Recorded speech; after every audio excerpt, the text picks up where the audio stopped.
break. My name is Viola Sasira, and we have moved quite a long way. We are 11 minutes past 8 a.m. I hope you're getting on with your day's work. Today is the International Labour Day, and celebrations across the world are happening. We have got a panel here that we are going to have a discussion with about the International Labour Day. According to the International Labour Organization, more than 60% of the global workforce operates within the informal sector or informal economy. And you did see the trade order by KCCA get rid of some of those businesses. So it's been a question of what happens to the informal businesses now. Often they are without social protection or job security. And here in Uganda, that figure is even higher, with an estimated 80 to 90% of the workers earning their livelihoods informally. You saw that on the news with the people's small shops being removed from the roadside. And yeah, it's still a question. Labor Day, therefore, is both a celebration and a call to action for the employers and the employees. It reminds us that behind every statistic is a human story. We talk matters to do with labor and the International Labour Day with the team here that has joined us. And we shall start off our introductions. I usually hear ladies first, so I'll start with Faith Irene Lanyero. She's the Deputy Secretary General, General Duties Women Affairs, National Organization of Trade Unions. And next to me is Dan Okanya, Head of Policy and Research, Federation of Uganda Employers. And lastly, at the end of our table is Fernando Martinez, Chief Technical Advisor, Trade for Jobs, International Labour Organization. You're all welcome. And yes, welcome to the morning show. I had a hard time pronouncing your name. That was quite good. Yes. Okay, I did try. So Uganda is mostly focusing on competitiveness and job creation. So when you look at that, Martinez, what are the key systematic challenges limiting enterprise growth and job quality? Yeah, easy question for 8 a.m. in the morning. But no, before saying that, I think, first of all, happy Labor Day for everyone at home and wherever they're watching. I'm spending Labor Day in a great way with employers and workers here together, dialoguing, talking. And this is the first step to creating, decent work that is sustainable, that is productive, that is inclusive. It is by talking. It's the first thing, and Uganda is doing that quite well. So I'm very happy to be here. I think more than that, what we want is to produce employment that is both inclusive but is productive.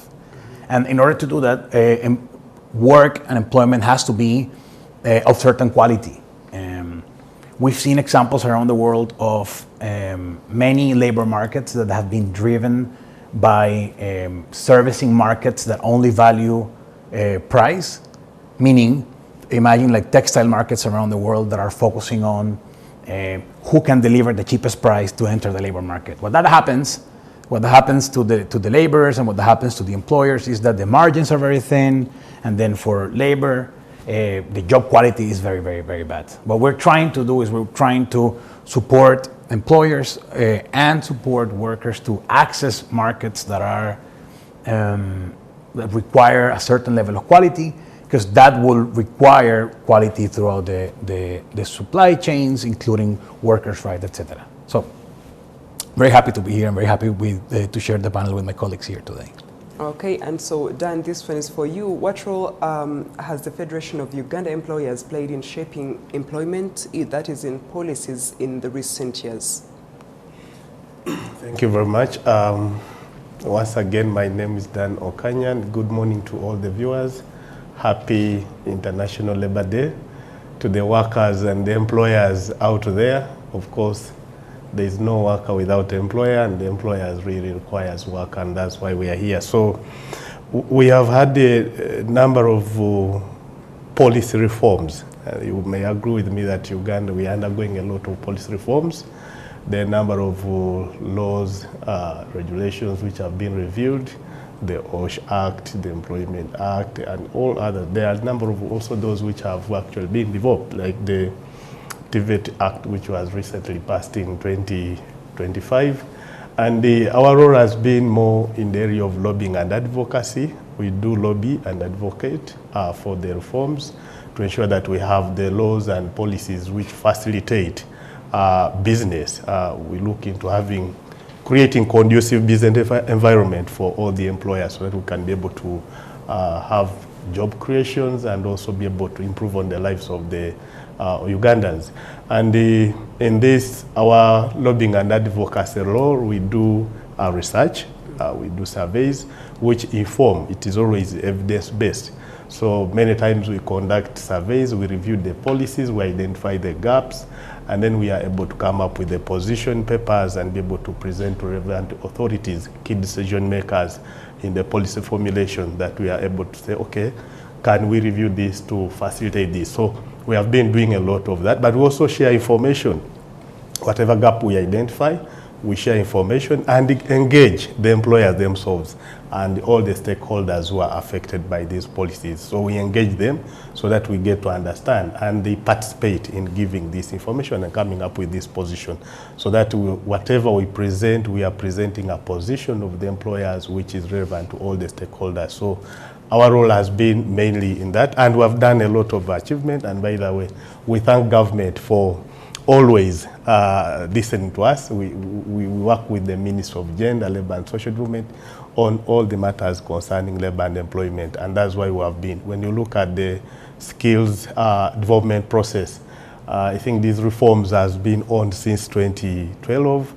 We have had the skills development policy, UBTEB policies and all that, which have now come into now the TVET Act, which has established the TVET Council. We have now the UVTAB, which does the assessment of all the skills. So all these are very good ingredients, and when you look at it right now, the TVET Act actually provides for employer-led skills development process. Is that something that also works with the informal sector? Oh, sure, because when you look at it, it also provides for recognition of skills acquired from the informally acquired skills. So it assesses the formal but also the informal when you look at the workers' pass. And this is supporting actually those who have acquired skills through lifelong learning processes are able to get recognized, and they are easily integrated into the labor market. So this is some things which we have been able to do, and that's mainly our key role in that area. And I'll get back to you, Dan, but let's first talk to Faith. So Faith, you're from the National Organization of Trade Unions. What initiatives have you put in place to advocate for workers in a very rapidly changing economy? Thank you very much, Viola. A very blessed International Labour Day celebrations that are ongoing right now in Buikwe district. We are so excited as well to be part of this day, and of course me coming from the National Organization of Trade Unions, seated here with the employer and our very important funder, International Labour Organization. We are very, very much obliged. Of course, initiatives have been underway, very great initiatives from the National Organization of Trade Unions. We've been doing a lot of advocacy and speaking to the workers at the grassroots, and also having all our affiliates well aware of what this intends to be in terms of decent working conditions and in terms of all the integrations that are coming in from the global shifts currently. So it's important that the workers are well aware of what is within the global picture of the labor market, and also nationally here, what is inclusive in decent working conditions, especially specifically for the women workers who are really struggling at the grassroots with a lot of violence and harassment, which is within the workplace and evidently applicable. So we are working around the clock in terms of advocacy, in terms of legal reforms, pushing for better legal reforms to be in place, and also pushing for better terms and conditions of service within the workplace through effective collective bargaining agreement. Yes. Oh, okay. So this question is for you, Martinez. So since the ratification of the International Labour Organization Convention in 1990, do you think there is any improvement in terms of domestication? domestication. Of what, sorry? The International Labour Organization, Yeah. since its convention, do you think there is any improvement in terms of domestication? Domestication of? International Labour The International Labour Convention. Organization. Can take that. The convention, yeah. Yes. Yeah. For sure, yes. All around the world you see the fact that the hours that we're working, you know, we have the hours that we work a week, the fact that we have weekends, the fact that we have leave, holidays, paid, the fact that we have unions, the fact that we have social dialogue and establishing agreements between workers and employers, the fact that we establish minimum wage in different parts of the world. Those are all very key and tangible results of what the International Labour Organization is doing for labor rights. I think the most important thing of that agenda is understanding that that is not an agenda of workers only. That is an agenda that benefits workers, employers, and governments. Having a workforce that is prepared, that is productive, it's of great benefit for employers. It's profitable, and it's of great benefit for governments, because if you have people working and having social security, that means that the state doesn't have to take care of out of their national budget of those people in later days, for example, or if work injuries happen, etc. So yes, greatly we've seen advances in labor rights and labor conditions since the establishment of the International Labour Organization. What are your comments about some of the employers that do not really mind things like the National Social Security Fund for their employees, because that is also another gap that is still there, that is seen? Look, it's tough. I mean, it's not always a matter of wanting or not wanting. It's not always a matter of you're a bad guy or a bad woman if you don't cover your people in social security. We get that the economy and the labor market is tough, and we understand that the systems that govern the labor force have to be systems that create incentives and make it affordable for both workers and employers to participate in things like social insurance, for example, or the establishing, for example, formal contracts, etc.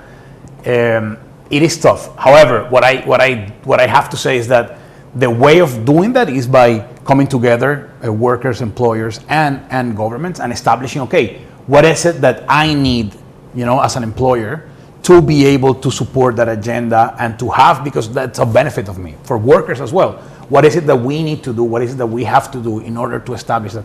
And for governments as well, because governments do provide to the best degree the conditions in where that happens, right? The rules of those games, how much do you pay, how often, etc. That is governed by the government. So yeah, all of these actors, we have to come together, and we're more than happy in the International Labour Organization to play as role as mediators and bring people to the table to do so. But I would just say it's not as easy just to say, oh, you should do this, you should do that. Otherwise, we wouldn't have this issue anywhere in the world. And it's not an Ugandan problem, it happens all around the world. But yeah, we're moving there. And speaking about Uganda, Dan, when you look at today's theme for the International Labour Day, do you think that it reflects the real needs of Ugandan workers in this moment? And also, do you think the celebration always really comes close to the hearts of those that are concerned? I'm talking about the employees, not even employers, but employees. Or do you think it's something we just celebrate and get out of the way and move on every May 1st? No, I think the theme actually reflects what really we need. Talks about to protect, safeguarding the progress we have so far made, meaning the gains, the jobs which we have been able to create. That's what I look at. The jobs we have been able to create, protecting them, but also ensuring we promote decent work and to enhance the productivity and the growth of the enterprises. And when you look at it, it's looking at sustainable way of improving the working conditions, creating opportunities, and enhance the livelihood of Ugandans.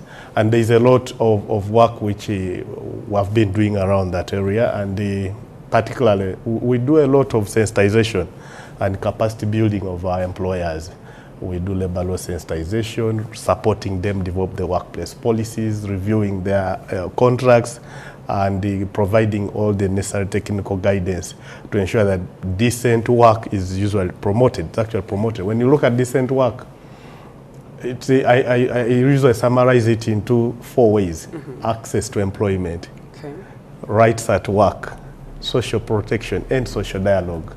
And exactly what we are doing here with the workers, it is actually social dialogue. Now, when you have work, before you call it a work, before you have right at work, the things to do with social protection you've been talking about, you first access employment. Yeah. Now, what are we doing as the Ugandans and as Federation of Uganda Employers? Of course, government is trying to put in all the conducive environment to ensure that there is investment and there is growth. That's why when you look at the NDP4, talks a number of things, and key about it is the I'm sure you really have a long way to go, because I have had employers, and I'm sure I can't be sure, but I would imagine you've had employers who say, you're lucky you have the job. There are very many people at home who would want to do your job. So what are you talking about? What are you talking about innocence? What are you talking about all this and that? No, but yeah, I think that's why the key rights at work comes when you have accessed the employment first. So we have to create job opportunities. And the more we invest in that, when you access, then that's when you can have rights at work, have access to work. Now, like you are here at NTV, you have now to look at my rights.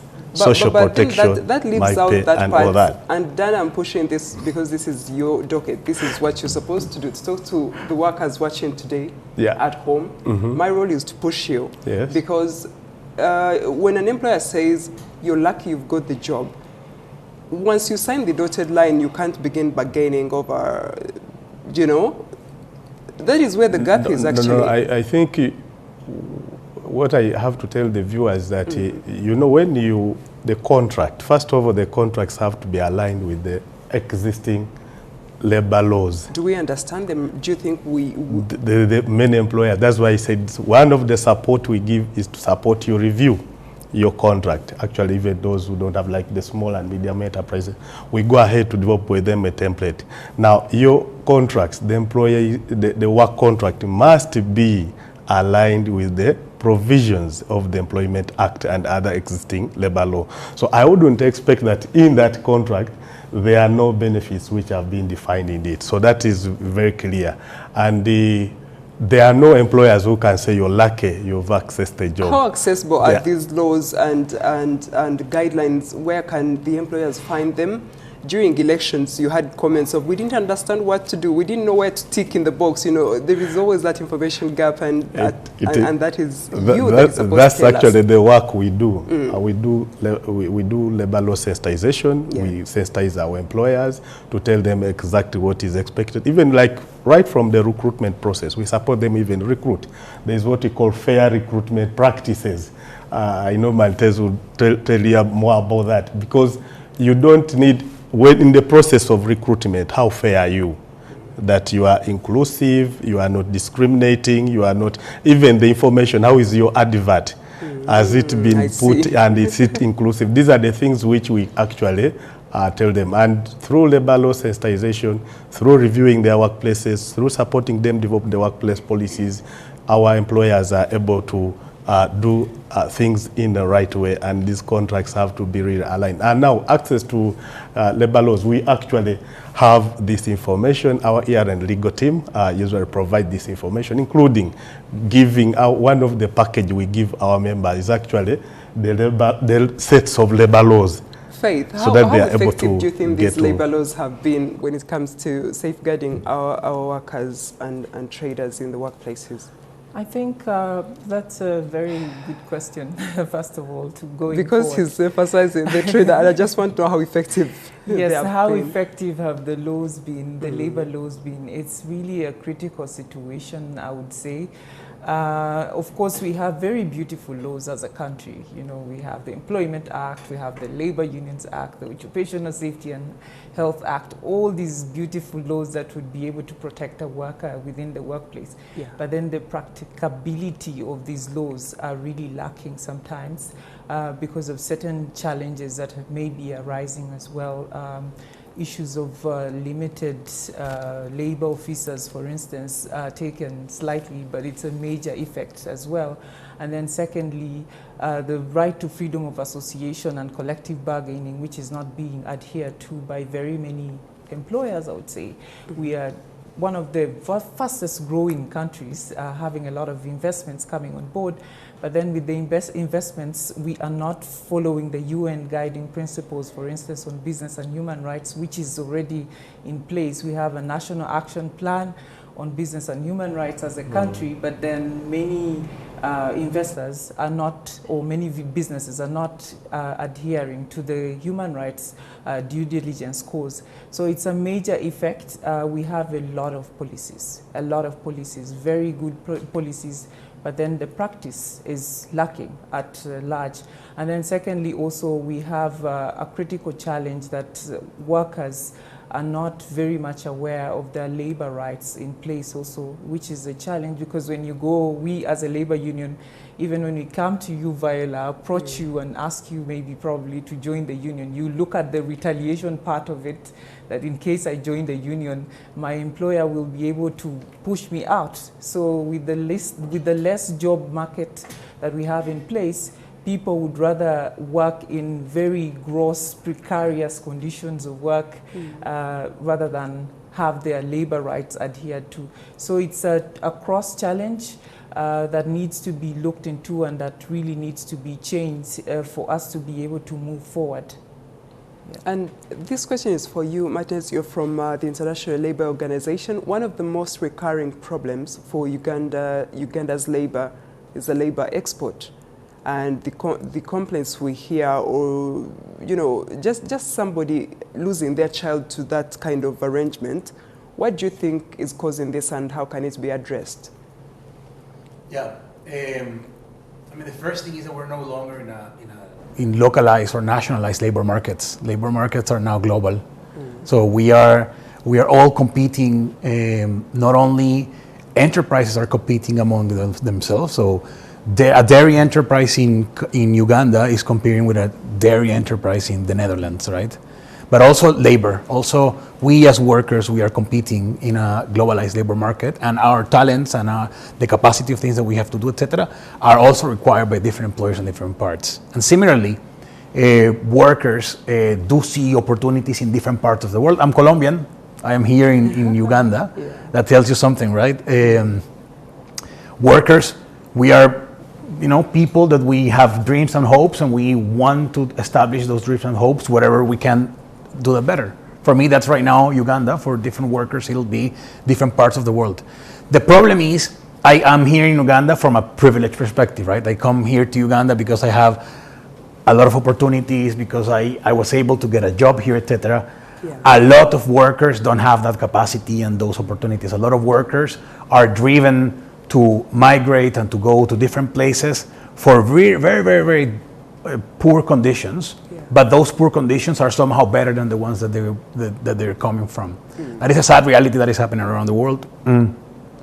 What I think it's important is, I think we have to do this in many ways. I think one way is definitely through a right-based approach. So basically we need to establish laws, we need to establish conditions in where these laws are applied. We have to train policymakers, government, etc., to make sure that these laws are accountable. But that's not all. I mean, as you say, Faith, we have beautiful laws all around the world. In different parts, we have laws that are enforced, but the conditions need to be there, right? We cannot just say to a bunch of people, you need to do this and that, and if the market doesn't support that, and the reality is not that, then what are we doing, honestly?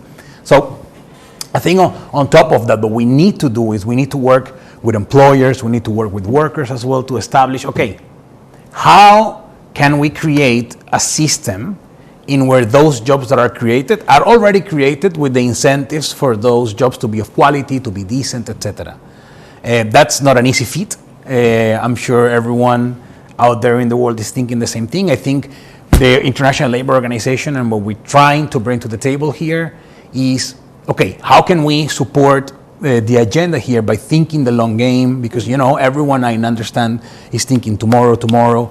We have the luxury of maybe thinking the long game, supporting in developing strategies, for example, to trade and supporting the private sector here, access markets that will bring more money and increase the size of the pie.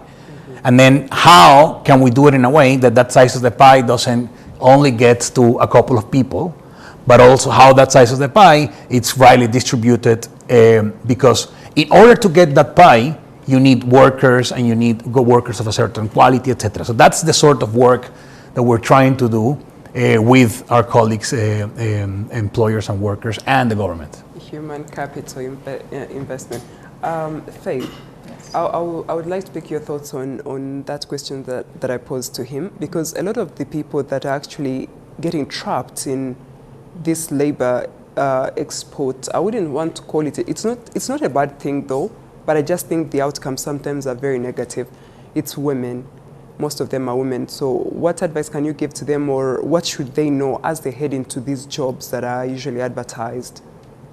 Of course, the first thing is for the women workers specifically to do their due diligence, to be able to know these companies, because the government, of course, has also initiatives undergoing with certified companies that are taking people out, or export companies that are taking people out. So the Ministry of Gender Labor has a concrete list of some of these companies that are authentic enough, so that they should not end up into the human trafficking rings, because a majority we've seen end up in countries that they are not supposed to go to. We've had recently some people stuck in Asia, for instance. So we've had situations where workers have been beaten and brutalized in the Middle East, for instance. So for the workforce out there, they should really take keen initiative to know what the due diligence course of everything. How should they be able to align themselves and be safe within their working conditions? And also the other thing is to be able to get information from us, because apparently currently the National Organization of Trade Union has a Migrant Labor Resource Center, which is having a 24-hour call open for all the workers out there, including the ones here. Definitely when we are talking about migrant workers, it will include domestic workers, but then also locally here we have domestic workers. So if there are workers out there, they should take their time to be able to access our center. It's a 24-hour call center where you can call and get access to some of the remedies in terms of labor situation. Yes. Okay, thank you so much for that. Dan, I'll end with you because our conversation is coming to an end. We have to get into another segment, but how can the workers in Uganda, from your research, be helped in acquiring more skills and being ready for the job market that is always evolving and changing? Yeah, I think, thank you very much. The acquiring skill, actually, that's one of the key area. It has been on our lobbying and advocacy agenda for quite a long time. And like I said earlier, we have already made some strides, especially with the current VET Act, which is employer-led, but we have also, it also provides for expert sector skills committees where the industry practitioners will be able to participate in some of these things. Now, one of the things which have always been, as employers, we have been having issues of skills mismatch. Yeah. There have been a lot of gaps in our skills development processes, and this skills mismatch comes in the way that sometimes what someone studied in the university is not able to apply it. But also, most important, the soft skills, that side of it. You can have the qualification, but your attitude, how you communicate, and the willingness to learn and get to be productive at the world of work has been the issues, and it's one of the areas which has also been difficult for the workers to be able to retain their jobs. Now, there are a number of programs which are moving. We have apprenticeship programs. Actually, we have a full framework on apprenticeship, which government is implementing, and they are able to to go and access. We have a program called Work Readiness. This Work Readiness, I like that. We recruit fresh graduates, and they are able to be placed in the world of work for 6 months when they are being kind of being mentored, and then it supports them to get fully integrated into the job market. So this is one of the things which we feel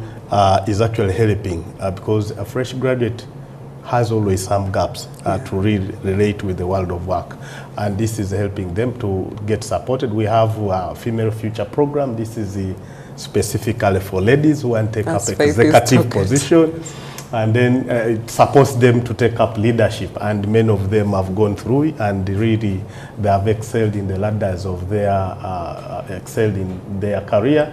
We have ETA. This is more of building the HRs. It's executive training in the industrial relations, and it has HR, but it has the legal part to build the capacity of our HR to be able to. But by and large, what we usually do encourage with the job seekers and the fresh graduates there is to at least get opportunity. And we have always requested our employers to give these opportunities to fresh graduates so that they can be able to practice and get the real experience, of course, so that they can be able to be productive. So those are some of the things. I usually hear that question of experience for 6 years experience from where? I just came out of university and nobody will take me into where should I train from for 6 years experience. Exactly. So I like that you're doing that. And the Ministry of Gender, Labour and Social Development is actually trying to work on the National Productivity Center, and we believe if this is put in place, it will really support fresh graduates to be able to get supported in terms, and it support them to get into the job market. All right, thank you so much. Thank you, ladies and gentlemen. That is the end of our segment here on Morning at NTV, and this is Dan Okanya, Head of Policy and Research, Federation of Uganda Employers. Thank you for coming. And that is Faith Irene Lanyero, Deputy Secretary General, General Duties Women Affairs, National Organization of Trade Unions. Thank you, Faith. And lastly, we have Fernando Martinez, Chief Technical Advisor, Trade for Jobs, International Labour Organization. Thank you all for coming to Morning at NTV. Thank you. Oh yeah, happy International Labour Day. Yeah, sure. All right then, so I will let you go, and that will be it for me and you. I'm handing you over to Rashul Adidi. But that's it for our discussion. We are going for a breakfast, but when we return, you'll be having more to go on Morning at NTV. This is it for me. Thank you so much for joining me this morning. I'm Viola.